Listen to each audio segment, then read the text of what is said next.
कि राज साध है या साधन, राज व्यक्ति के लिए है कि व्यक्ति राज के लिए है। This is the universal question coming from the very beginning. अगर हम पॉलिटिकल फिलॉसफी के शुरुआत में देखें तो हेगेल ने कहा a state is the march of God on earth. आप लोगों ने पढ़ा होगा, a state is the march of God on earth. पृथ्वी पर ईश्वर का अवतार है राज, मतलब स्टेट इज द ऑलमाइटी, राज साध है। लेकिन वो राजतंत्र का जमाना था, और राजतंत्र से जब हम राजनीतिक व्यवस्था में प्रगति करते हैं तो प्रजातंत्र का युग आता है। और प्रजातंत्र में राजा का तंत्र नहीं, प्रजा का तंत्र है। इस दृष्टि से king and kingship has been replaced by the people's authority. राजा की सत्ता जो है वो जनता की सत्ता से हटा दिए गए। इसलिए अब प्रश्न ये है मॉडर्न सिविलाइजेशन में कि स्टेट अथॉरिटी और इंडिविजुअल लिबर्टी को कैसे कंबाइन किया जाए, क्योंकि दोनों अकेले में अपूर्ण है। अगर स्टेट अथॉरिटी को ही साध मान लिया जाएगा तो इंडिविजुअल लिबर्टी गौण हो जाएगी, और अगर इंडिविजुअल लिबर्टी को ही सर्वोच्च मान लिया जाएगा तो देयर में be a time of anarchy, अराजकता की व्यवस्था होगी। इसीलिए इन दोनों के कॉम्बिनेशन को मिलाना अनिवार्य था, क्योंकि इसके बिना मॉडर्न सिविलाइजेशन की कल्पना हम नहीं कर सकते हैं। इस प्रकार से हम कह सकते हैं कि मौलिक अधिकार की अवधारणा जो है वो राज सत्ता और व्यक्तिगत स्वतंत्रता का संगम स्थल है, और संगम की धारा हमेशा पवित्र होती है। संगम की धारा जो होती है वो आधुनिक सभ्यता की आधारशिला होती है। इसीलिए तो संगम में सब डुबकी लगाते हैं। तो मॉडर्न सिविलाइजेशन का संगम जो है, राजनीतिक संगम जो है, वो फंडामेंटल राइट्स है। इसीलिए दुनिया के जितने भी जनतांत्रिक देश हैं उन सभी जनतांत्रिक संविधानों में फंडामेंटल राइट्स का प्रोविजन एक कंपलसरी एलिमेंट है। इसके बिना हम डेमोक्रेसी की कल्पना नहीं कर सकते हैं। और एक बहुत ही इंपॉर्टेंट बात जो कि एक कमेंट्री है, आप लोगों ने नाम सुना होगा बीबीसी कॉरेस्पॉन्डेंट मार्क टली को, हालांकि अब वो नहीं है। उनकी एक कमेंट्री है कि जनतंत्र किसी संत का आशीर्वाद नहीं है। डेमोक्रेसी को डिफाइन किया, जनतंत्र किसी संत का आशीर्वाद नहीं है, बल्कि यह गीता का कर्म ज्ञान है। इसका मतलब उन्होंने ये कहा कि जब तक हम individual as a citizen of a country हम जनतंत्र को जीवित रखने के लिए अगर लड़ेंगे नहीं, अपने अस्तित्व को कायम रखने के लिए अधिकार और स्वतंत्रता की मांग नहीं करेंगे तो जनतंत्र जीवित नहीं रह सकता है। जनतंत्र कोई ऊपर से संत का आशीर्वाद नहीं है कि आशीर्वाद दे दिया और जनतंत्र फल फूल गया। इसीलिए तो कहा जाता है कि इंटरनल कि जनतंत्र की सफलता जनता की जागरूकता पर निर्भर करती है। इसीलिए प्रत्येक देश में जनता की स्वतंत्रता को कायम रखने के लिए, now we come to the main point, भारतीय संविधान में भी मौलिक अधिकार का प्रोविजन किया गया है। लेकिन यहां पर एक बात और याद रखनी है कि there are two kinds of democracy working in the world till now. One is called liberal democracy and second is called socialist democracy. एक उदारवादी जनतंत्र कहलाता है और दूसरा समाजवादी जनतंत्र कहलाता है, जो कि अभी दुनिया में प्रचलित है।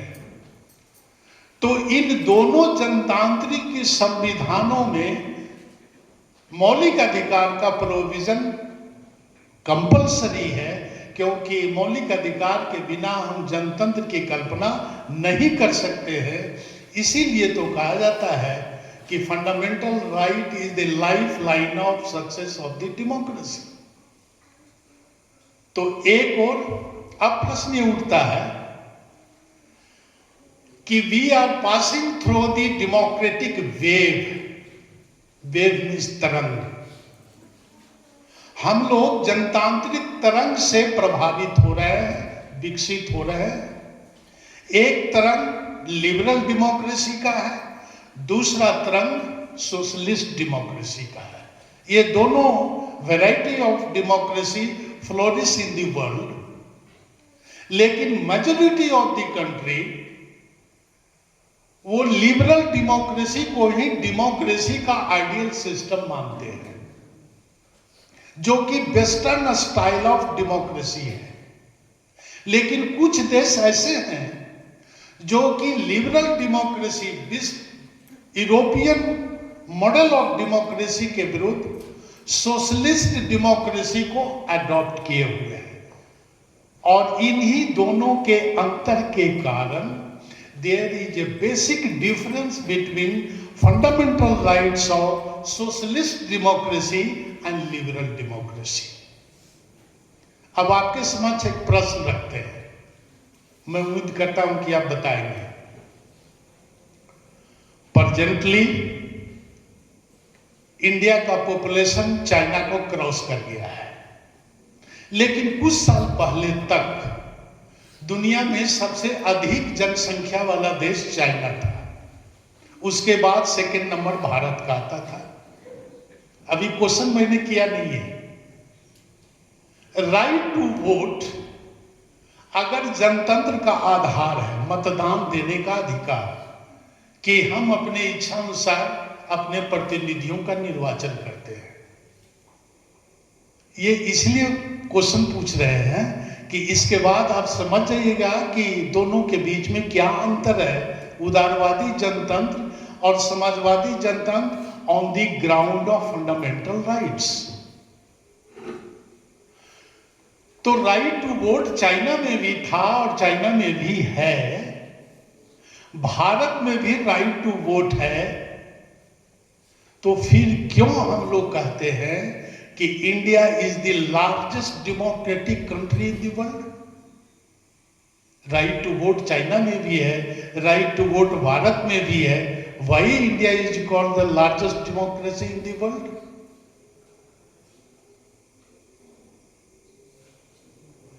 यहां पर डेमोक्रेसी का कंसेप्ट क्लियर होता है कि मॉडर्न पीरियड में डेमोक्रेसी का जो लेटेस्ट मॉडल है, लेटेस्ट स्टाइल है, वो लिबरल डेमोक्रेसी का है, सोशलिस्ट डेमोक्रेसी का नहीं है।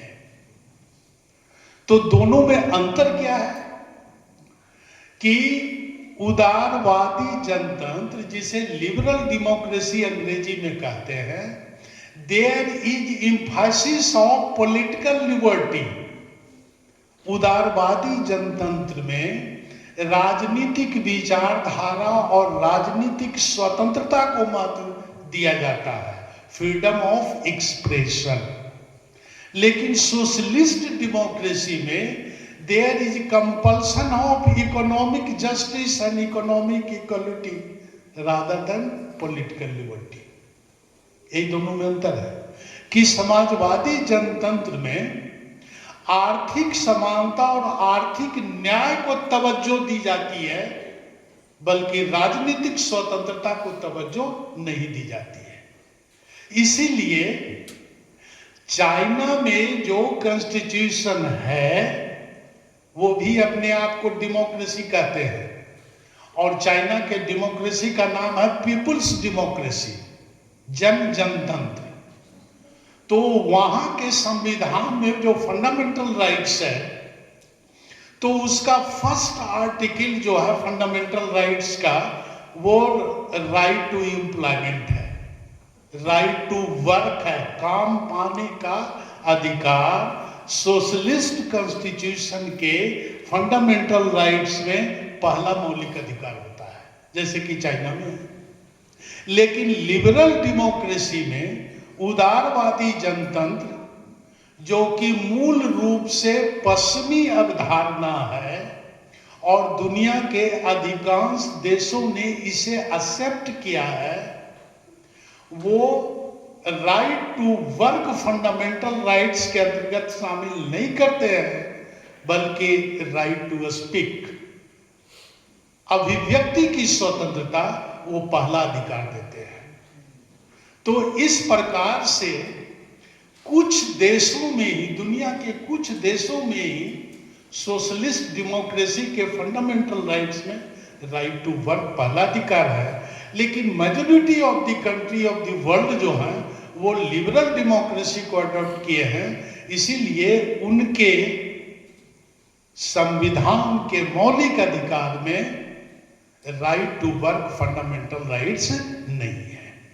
इस दृष्टि से, इस पैमाने पर अगर हम भारतीय संविधान में वर्णित मौलिक अधिकार का अगर हम विश्लेषण करें, तो भारत का मौलिक अधिकार पश्चिमी उदारवादी विचारधारा का निरूपण है, अभिव्यक्ति है। ये समाजवादी विचारधारा का अभिव्यक्ति नहीं है। इसीलिए भारतीय संविधान में वर्णित मौलिक अधिकार में राइट टू वर्क का कोई स्थान नहीं है। अब बिल्कुल चले आते हैं भारतीय संविधान पर। भारतीय संविधान, मूल संविधान 22 भागों में अभिव्यक्त है। मूल संविधान, जिसमें भारतीय संविधान का भाग 3 मूल अधिकार का चैप्टर है, फंडामेंटल राइट्स का चैप्टर है। और भारतीय संविधान के आर्टिकल 12 से लेकर के 35 तक मौलिक अधिकार का वर्णन है। और फर्स्ट मौलिक अधिकार की जो शुरुआत होती है वह है आर्टिकल 14 से 18, राइट टू इक्वलिटी, समानता का अधिकार। देन प्रश्न उठता है कि व्हाट अबाउट 12 और 13? आप लोगों ने पढ़ा होगा मेट्रिकुलेशन में। कोई भी खड़ा होकर बोल सकते हैं, व्हाट अबाउट आर्टिकल 12 और 13? स्टेट को रिप्रेजेंट करता है। क्या? स्टेट रिप्रेजेंट करते हैं, स्टेट। कौन आर्टिकल? Article 13 judicial.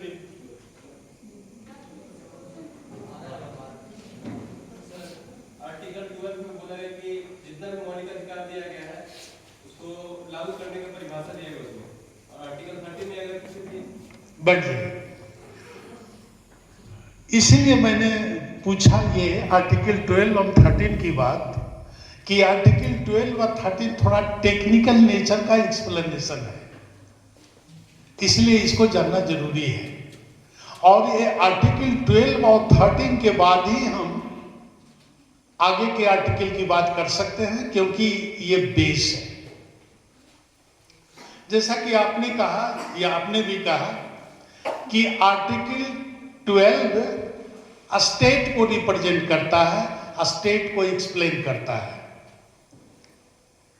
किसी भी देश में, जैसे कि भारत में, मौलिक अधिकार तो जो दिए गए हैं नागरिकों को, वो किसके विरुद्ध में है? भारतीय संविधान द्वारा जो मौलिक अधिकार दिए गए हैं नागरिकों को, वो राज सत्ता के विरुद्ध में है, राज्य के विरुद्ध नहीं, स्टेट अथॉरिटी के विरुद्ध में। क्योंकि राज्य के बिना हम आधुनिक सभ्यता की कल्पना नहीं कर सकते हैं। राज्य का रहना तो अनिवार्य है, लेकिन स्टेट अथॉरिटी जो है, राज सत्ता जो है, इसका एक्सप्लेनेशन आर्टिकल 12 में है। तो what is a state authority in article 12? Article 12 में यह बतलाया गया है कि राज सत्ता का प्रयोग 3 स्तरों पर होता है। एक सेंट्रल लेवल पर, एक स्टेट लेवल पर, और तीसरा लोकल सेल्फ गवर्नमेंट के स्तर पर। तो ये तीनों स्तरों पर जो स्टेट अथॉरिटी का प्रयोग होता है, इसी के विरुद्ध में नागरिकों को मौलिक अधिकार दिए गए हैं। तो आर्टिकल 12 में स्टेट अथॉरिटी को डिफाइन किया गया है। कौन कौन आएंगे?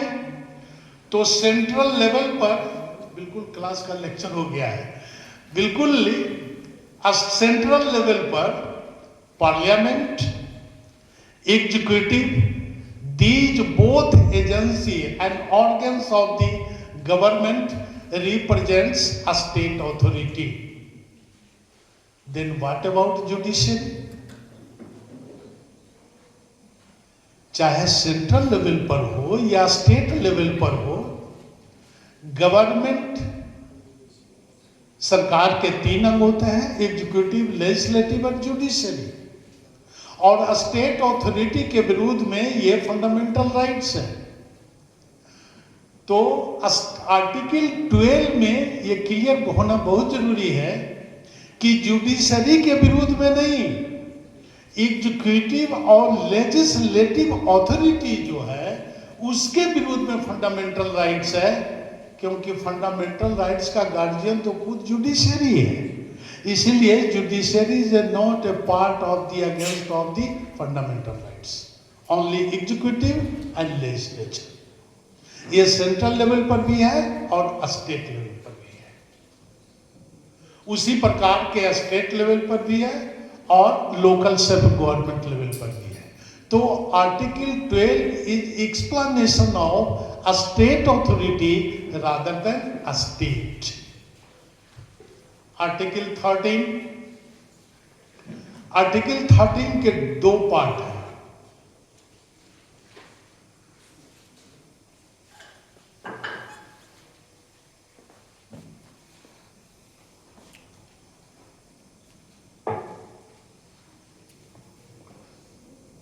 आर्टिकल 13 के 2 पार्ट हैं जो फंडामेंटल राइट्स के सुप्रीमेसी को इस्टेब्लिश करते हैं। Article 13 is concern with the establishment of supremacy of the fundamental rights. तो फर्स्ट पार्ट में यह है कि स्वतंत्रता प्राप्ति से पहले अगर कोई ऐसा कानून या अध्यादेश अब जो अभी भी लागू है भारत में, इंडिया में, और मौलिक अधिकार के विरुद्ध में है, तो वो पूर्ववर्ती कानून और अध्यादेश उस अनुपात में अवैध होंगे जिस अनुपात में मौलिक अधिकार का उल्लंघन करते हैं। मतलब ब्रिटिश एम्पायर के पीरियड में जो भी आदेश या कानून पारित किए गए थे, वो अगर अभी भी लागू हैं और फंडामेंटल राइट्स का विरोध स्वरूप हुआ है, तो वो उस सीमा तक अवैध होंगे जिस सीमा तक वो फंडामेंटल राइट्स का विरोध करते हैं। एक पार्ट आर्टिकल 13 का ये है। दूसरा पार्ट ये है कि मौलिक अधिकार की सर्वोच्चता को स्थापित करने के लिए दूसरा पार्ट में यह कहा गया है कि भारत की विधायिका कोई ऐसा विधेयक पारित नहीं कर सकती है या भारत की कार्यपालिका कोई ऐसा अध्यादेश जारी नहीं कर सकती है जो कि मौलिक अधिकारों का विरोधी हो। तो इस प्रकार से आर्टिकल 13 का संबंध जो है वो मौलिक अधिकार की सर्वोच्चता और प्राथमिकता को स्थापित करती है। उसके बाद ये 12-13 हो गए, फिर 14 से लेकर के 35 तक डिफरेंट फंडामेंटल राइट्स हैं। तो मूल संविधान में there was 7 fundamental rights, but still today there is only 6 fundamental rights, and right to property has been made ordinary rights by which constitutional amendment? आप ये लोग से पूछ रहे हैं, 42 लास्ट क्या बोल रहा है? क्वेश्चन ये है कि मूल संविधान में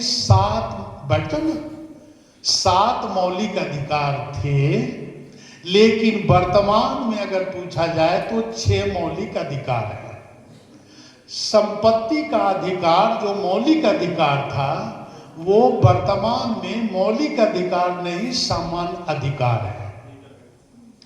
तो किस संवैधानिक संशोधन द्वारा संपत्ति के अधिकार को मौलिक अधिकार की श्रेणी से हटा दिया गया? 1976। तीनों बोलोगे? 44th कॉन्स्टिट्यूशनल अमेंडमेंट के द्वारा, संविधान के 44वें संवैधानिक संशोधन द्वारा संपत्ति के अधिकार को मौलिक अधिकार से हटा दिया गया। Now we come to the main points. What are the special characteristics of fundamental rights mentioned in Indian Constitution? भारतीय संविधान में वर्णित मौलिक अधिकार की क्या क्या विशेषताएं हैं? First we know why these rights are called fundamental. सबसे पहले हम लोग को ये जानना जरूरी है कि ये अधिकार मौलिक क्यों कहलाते हैं, मौलिक का मतलब क्या है। भारतीय संविधान में जिन अधिकारों का वर्णन किया गया है मौलिक अधिकार के रूप में, वो इसीलिए फंडामेंटल राइट्स कहलाते हैं क्योंकि उसके बिना मनुष्य मतलब कि भारतीय नागरिक अपने व्यक्तित्व का विकास, अपने मानवीय गुणों का विकास नहीं कर सकते हैं। इसीलिए ये मूल अधिकार कहलाते हैं। मूल मतलब कि जड़। तो हम जड़ से क्या है? मानव है। तो मानव होने के नाते मानवीय गुणों के विकास के लिए जिन स्वतंत्रता और अधिकारों की जरूरत होती है वे मौलिक अधिकार कहलाते हैं। एक अर्थ इसका ये हुआ। दूसरा अर्थ, मौलिक अधिकार इज प्रोडक्ट ऑफ कॉन्स्टिट्यूशनल, ये संविधान की देन है, विधायिका की देन नहीं है। माइंड इट, भारतीय संविधान में वर्णित मौलिक अधिकार किसी पार्लियामेंट के विधेयक या अध्यादेश की देन नहीं है, ये संविधान की देन है। और संविधान किसी देश के शासन व्यवस्था का मूल होता है, जड़ होता है। इसीलिए ये मौलिक कहलाते हैं क्योंकि इसका वर्णन संविधान में किया गया है। तीसरा, ये अधिकार मौलिक इसलिए कहलाते हैं क्योंकि ये ट्रांसफर नहीं हो सकते हैं, मतलब इनका हस्तांतरण नहीं हो सकता है। हस्तांतरण नहीं होने का मतलब यह है कि आपके पास ये कोई भौतिक संपदा नहीं है कि आप जब चाहें किसी दूसरे को दे दें और कुछ दिन के बाद ले लें। ये आपके व्यक्तित्व, आपके जीवन से सन्निहित है, इसीलिए ये नॉन ट्रांसफरेबल है। इसलिए ये मूल है हमारे पर्सनैलिटी के लिए। नेक्स्ट मौलिक अधिकार का तात्पर्य क्या है कि एक होता है ऑर्डिनरी राइट्स और एक होता है फंडामेंटल राइट्स। तो दोनों में अंतर यह है कि ordinary rights are product of the parliament, legislature, but fundamental rights is the part of constitution. तो ऑर्डिनरी राइट्स में भारत की संसद या भारत की विधायिका जब चाहे परिवर्तन करके उसे समाप्त कर सकती है, बदल सकती है, नया अधिकार भी दे सकती है। लेकिन मौलिक अधिकार का वर्णन चूंकि संविधान की देन है, इसीलिए संवैधानिक संशोधन के बिना फंडामेंटल राइट्स में परिवर्तन नहीं हो सकते हैं। It requires constitutional amendment. इसमें एक दो केस का मैं जिक्र करता हूं, लेकिन इसके पहले डॉक्टर भीमराव अंबेडकर को याद करना जरूरी है, तब उसके बाद डिफरेंट केस का वर्णन करूंगा जो फंडामेंटल राइट्स को एक्सप्लेन करते हैं। जैसा कि मैंने पहले ही कहा कि भारतीय संविधान में वर्णित मौलिक अधिकार का वर्णन आर्टिकल 12 to 35 है, एक्सक्लूडिंग आर्टिकल 31। 12 से 35 में अनुच्छेद 31 हिस्सा नहीं है जो कि संपत्ति का अधिकार है। तो मौलिक अधिकार का वर्णन करते हुए भारतीय संविधान का ड्राफ्टिंग कमेटी के डिस्कशन में डॉक्टर अंबेडकर ने यह कहा कि अगर मुझसे पूछा जाए कि भारतीय संविधान के आर्टिकल 395 में से कौन सा आर्टिकल सबसे महत्वपूर्ण है, तो उन्होंने आर्टिकल 32 का नाम लिया। और आर्टिकल 32 भारतीय संविधान के मौलिक अधिकार का लाइफ लाइन है। और यही आर्टिकल 32 जो है वो भारतीय संविधान में वर्णित मौलिक अधिकार को गार्जियन के रूप में डिफाइन करता है। इसलिए डिफाइन करता है, अकॉर्डिंग टू आर्टिकल 32, अगर किसी नागरिक या किसी व्यक्ति का मौलिक अधिकार का उल्लंघन करता है स्टेट अथॉरिटी किसी भी रूप में, तो वो अपने अधिकारों की संरक्षण के लिए, प्रोटेक्शन के लिए वो हाई कोर्ट या सुप्रीम कोर्ट में अपील कर सकता है। और मौलिक अधिकार की रक्षा के लिए हाई कोर्ट या सुप्रीम कोर्ट अनेक प्रकार के रिट जारी करती है, जिससे कि भारतीय नागरिकों के अधिकारों की सुरक्षा मिलती है। तो इसलिए डॉक्टर अंबेडकर ने कहा था कि अगर आर्टिकल 32 को भारतीय संविधान से हटा दिया जाए तो भारत की प्रजातंत्र कोलैप्स कर जाएगी, क्योंकि स्टेट अथॉरिटी अपने प्रयोग, अपने सत्ता के नशे में नागरिकों के अधिकारों का सर कुचल सकती है। और ये सर्वोच्च न्यायालय जो है उसे प्रोटेक्टर के रूप में उसके अधिकारों की रक्षा करेगी। इसीलिए मेरी दृष्टि में, मतलब अंबेडकर की दृष्टि में, article 32 is the most important article of the Indian constitution. उसके बाद आर्टिकल, कुछ आर्टिकल का जिक्र मैं कर रहा हूं। Article 21 is the most important part of the fundamental rights of the Indian Constitution. क्या है आर्टिकल 21 में?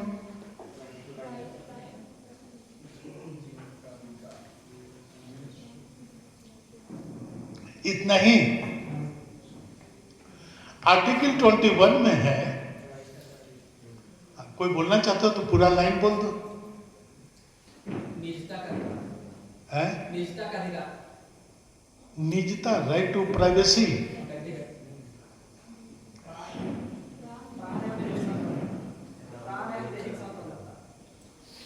आर्टिकल 21 का संबंध जीवन जीने का और किसी भी व्यक्ति को, आर्टिकल 21 का पूरा एक्सप्रेशन बता रहे हैं। भारत में किसी भी व्यक्ति को जीवन से या दैहिक स्वतंत्रता, दैहिक स्वतंत्रता मतलब बायोलॉजिकल एग्जिस्टेंस, बायोलॉजिकल एग्जिस्टेंस मतलब जो ये शरीर जो जिंदा है उसको बायोलॉजिकल एग्जिस्टेंस।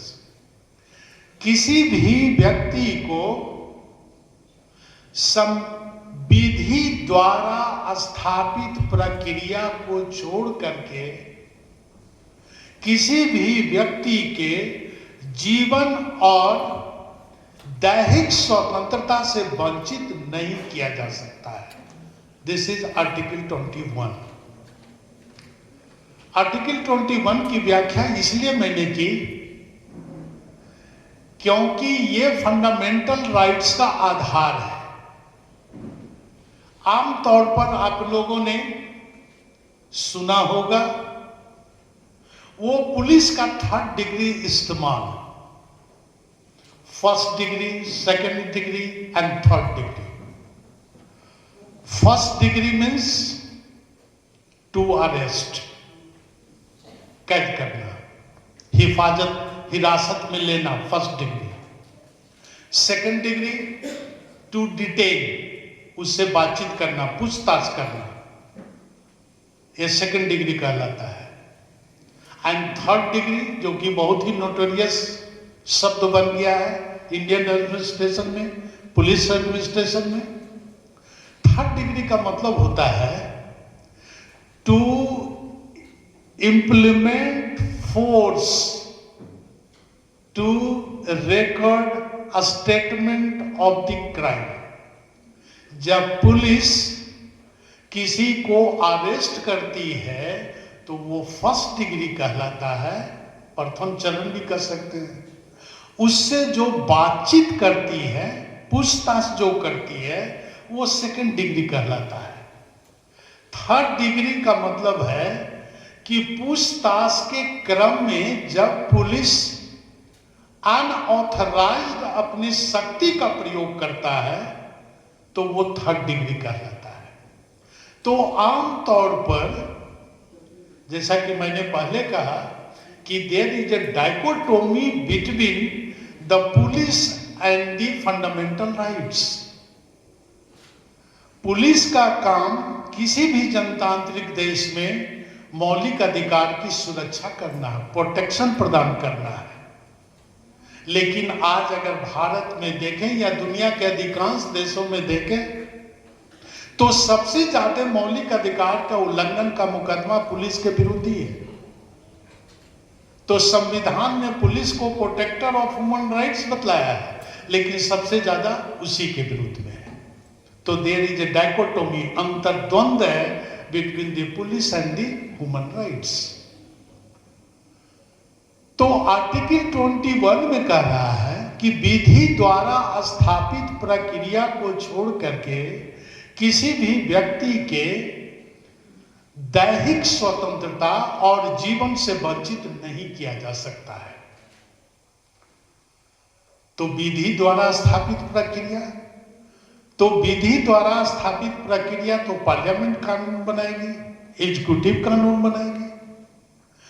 तो इसमें व्याख्या करते हुए सर्वोच्च न्यायालय ने आर्टिकल 21 का कहा कि article 21 is concern with the right to life with dignity. Dignity शब्द का प्रयोग किया है कि जीवन जीने का अधिकार गरिमा के साथ, पशु के समान नहीं, क्योंकि मनुष्य पशु नहीं है। तो गरिमा के साथ जीने का मतलब है कि प्रोसीड्योर इस्टेब्लिश्ड बाय लॉ ऐसा होना चाहिए जो कि व्यक्ति की गरिमा को बनाए रखे, उसे पशु के रूप में ट्रीट न करे। इसीलिए आपकी विधि ऐसी होनी चाहिए जो न्यायोचित हो, जो नैतिक हो। आपकी विधि ऐसी होनी चाहिए जो कि मनुष्य को मनुष्य के रूप में ट्रीट करे, मनुष्य को पशु के रूप में ट्रीट नहीं करे। और यही कारण है कि आज सर्वोच्च न्यायालय ने आर्टिकल 21 की व्याख्या इतना विस्तार कर दी है फंडामेंटल राइट्स के प्रोटेक्शन के रूप में, कि जिस अमेरिका को हम ड्यू प्रोसेस, जो एक शब्द बोल रहे हैं उसको सुनिएगा, अगर जानते होंगे तो सो गुड, ऐसे मैं समझाने की कोशिश करूंगा। एक है ड्यू प्रोसेस ऑफ लॉ और एक है प्रोसीड्योर इस्टेब्लिश्ड बाय लॉ। तो भारत में क्रिमिनल जस्टिस सिस्टम का आधार जो है प्रारंभ से, वो प्रोसीड्योर इस्टेब्लिश्ड बाय लॉ है, कानून द्वारा स्थापित प्रक्रिया। और अमेरिका में जो है वो ड्यू प्रोसेस ऑफ लॉ है, कानून की उचित प्रक्रिया। दोनों देशों में, भारत में, अमेरिका में, दोनों देशों में सर्वोच्च न्यायालय को मौलिक अधिकार का गार्जियन कहता है। और गार्जियन होने के नाते भारत में अगर संसद मतलब विधायिका कोई ऐसा विधेयक पारित करती है जो मौलिक अधिकार का उल्लंघन करता है, तो भारत का सर्वोच्च न्यायालय उसे नल एंड वॉइड डिक्लेयर करेगा। नल एंड वॉइड मतलब इलीगल, अवैध घोषित करेगा। लेकिन अमेरिका में अमेरिकी कांग्रेस, व्हाट इज अमेरिकी कांग्रेस मतलब, वहां के पार्लियामेंट को कांग्रेस बोलते हैं। तो अमेरिकी कांग्रेस अगर कोई ऐसा विधेयक पारित करती है जो कि अमेरिकी नागरिकों के प्राप्त मौलिक अधिकार का उल्लंघन करती है, तो वो भी अवैध घोषित करता है, लेकिन on the condition of due process of law. Due का मतलब होता है उचित अनुचित का संबंध है, लेकिन भारत में प्रोसीड्योर इस्टेब्लिश्ड बाय लॉ में उचित अनुचित का संबंध नहीं है। लेकिन वर्तमान में भारतीय सर्वोच्च न्यायालय ने अपने विभिन्न निर्णयों में आर्टिकल 21 की व्याख्या करते हुए प्रोसीड्योर को न्याय संगत बनाने के लिए उस सीमा तक पहुंच गया है जिस सीमा तक अमेरिकी सर्वोच्च न्यायालय है। इसीलिए भारत में भी अब हम कह सकते हैं कि भारत का सर्वोच्च न्यायालय भी मौलिक अधिकार के संरक्षण के लिए, जस्ट 5 मिनट्स, मौलिक अधिकार के संरक्षण के लिए वो ड्यू प्रोसेस ऑफ लॉ को ही अडॉप्ट कर लिया है। देन अगर कहीं कोई पूछे कि दुनिया का सबसे स्मॉलेस्ट कॉन्स्टिट्यूशन किस देश का है, जैसे दुनिया का सबसे बड़ा संविधान भारत का है, द स्मॉलेस्ट कॉन्स्टिट्यूशन,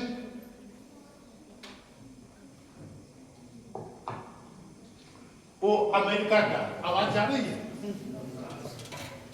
अमेरिका का। जैसे भारत मूल संविधान में 395 आर्टिकल्स थे भारत में, लेकिन अमेरिका के मूल संविधान में there was only 7 articles. Mind it, Bharat के मूल संविधान में 395 आर्टिकल्स थे, लेकिन अमेरिका के मूल संविधान में देयर वाज ओनली 7 आर्टिकल्स। इसीलिए दुनिया का सबसे संक्षिप्त डेमोक्रेटिक कॉन्स्टिट्यूशन अमेरिका का कहलाता है। और यही कारण है कि डे बाय डे एडमिनिस्ट्रेशन को चलाने के लिए अमेरिकी सर्वोच्च न्यायालय को या हाई कोर्ट को इंटरफेयर करना पड़ता था। भारत की तरह डिटेल एक्सप्लेनेशन नहीं था। इसीलिए अमेरिकी कॉन्स्टिट्यूशन में डे बाय डे का इंटरफेरेंस जो है वो अमेरिकी सर्वोच्च न्यायालय को इस पोजीशन पर बैठा दिया है। ये कंपटीशन में क्वेश्चन भी आता है, which judicial institution is called the most powerful judicial institution in the world? दुनिया के किस देश की न्यायिक व्यवस्था सबसे शक्तिशाली न्यायिक व्यवस्था कहलाती है? अमेरिकी सर्वोच्च न्यायालय।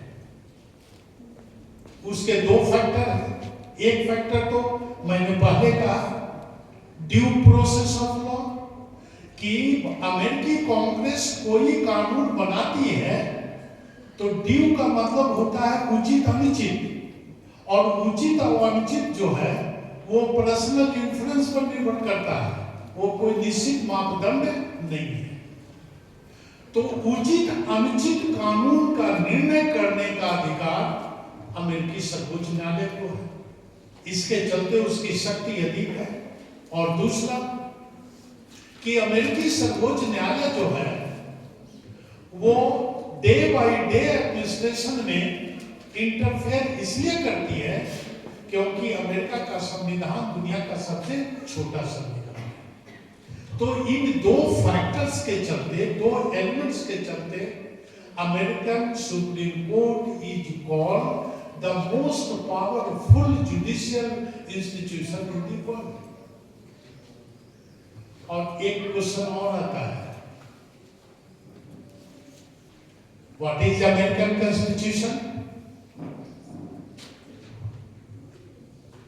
तो the American Constitution is what the judges say it is। America में संविधान क्या है? तो जो न्यायाधीश कहते हैं।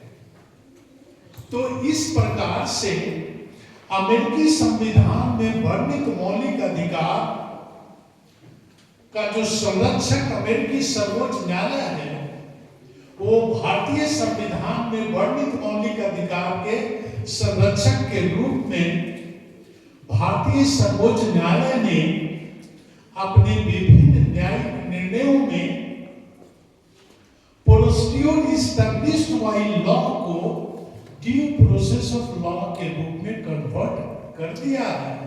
इसीलिए अब भारत की न्यायपालिका भी जिस पैटर्न पर, जिसे हम जुडिशियल एक्टिविज्म के रूप में जानते हैं, नाम सुना होगा, जुडिशियल एक्टिविज्म, न्यायिक सक्रियता।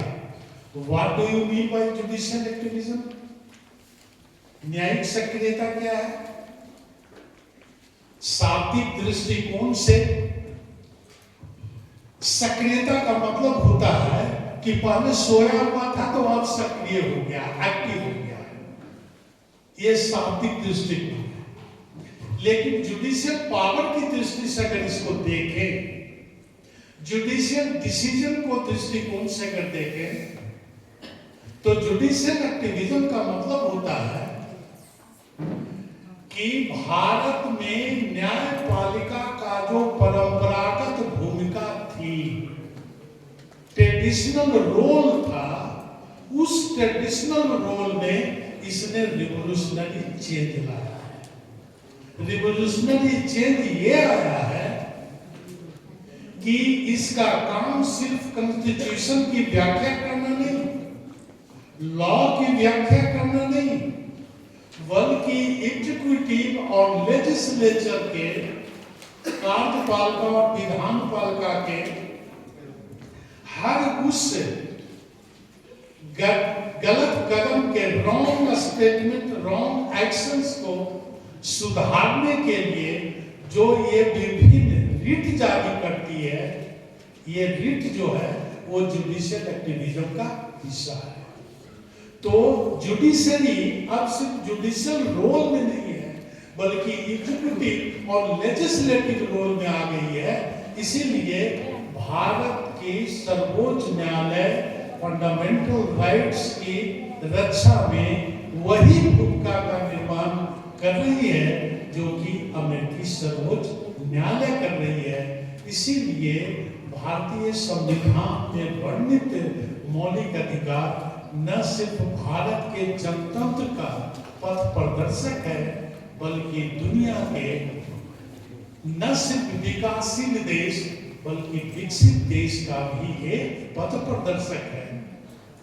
हम अमेरिका को विकसित देश मानते हैं, लेकिन अमेरिकी जनतांत्रिक व्यवस्था में आज तक कोई महिला राष्ट्रपति निर्वाचित नहीं हुई। This is gender discrimination. लेकिन भारत के संविधान में समाज के सबसे अति विकसित समाज के वर्ग से महिला राज्याध्यक्ष है। This is the democratic value, difference of democratic value between American democracy and Indian democracy. ये भारत के डेमोक्रेटिक फंडामेंटल राइट्स की ही पहचान है कि भारत में चाय बेचने वाला प्रधानमंत्री बन सकता है और वो प्रधानमंत्री अपने आप को प्रधान सेवक कहता है। This is the fundamental values of Indian democratic system. इसीलिए मेरी नजर में कंक्लूडिंग करते हुए कि भारत की जनतांत्रिक शासन व्यवस्था जिस संविधान की देन है, वो सिर्फ भारत के गौरव के लिए नहीं बल्कि दुनिया के सभी देशों के लिए, वो मानव अधिकारों की रक्षा के लिए, मौलिक अधिकारों की रक्षा के लिए वो रोशनी है जिसके बिना हम आधुनिक सभ्यता की कल्पना नहीं कर सकते। Thank you for your presence.